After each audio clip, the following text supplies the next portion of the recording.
Hello বন্ধুরা, good morning. সবাই কেমন আছো? আশা করছি ভালো আছো। তো এই যে সকালবেলায় মেয়ের টিফিন নিয়ে চলে এসেছি আজকেও। আজকে মনায়ের জন্য একটু পছন্দের খাবার আজকে বানিয়ে দিয়েছিলাম। আমি ভাবলাম এটা যদি বানিয়ে দিই তাহলে ওর সবজিটাও একটু খাওয়া হবে আর বেশ ভালোই, তার জন্যই আমি এটা বানিয়ে দিলাম।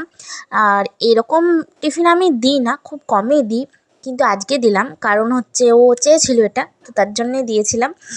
ও চিকেন দিয়ে চেয়েছিল স্যান্ডউইচ, কিন্তু সেটা তো সম্ভব নয়, কারণ ব্যাগেতে চিকেন, ডিম এসবগুলো দিয়ে আমি পছন্দ করি না, এমনকি পেঁয়াজ রসুনও আমি দিই না কোনো খাবারে ওর। তো এমনি সবজি দিয়েই বানিয়ে দিয়েছিলাম। তো যাই হোক, ও পছন্দ করেছে, মোটামুটি বলেছে মা আমি খেয়ে নেব। যাই হোক, ভালোই হয়েছে, টেস্টিও হয়েছিল খাবারটা খেতে। তো আমি সব রেডি করে দিলাম, একটু সস দিয়ে দিয়েছি, ব্যাস ব্যাস রেডি। আমার মাম্মাও খুশি আর আমিও খুশি, আর সবজিটাও খাওয়া হবে, সবটাই হলো, তাই না? জিনিসপত্র বাগাবাগি করে মাম্মা আমি স্কুল যাবে। টাটা, তোমরা ভালো থেকো এখন।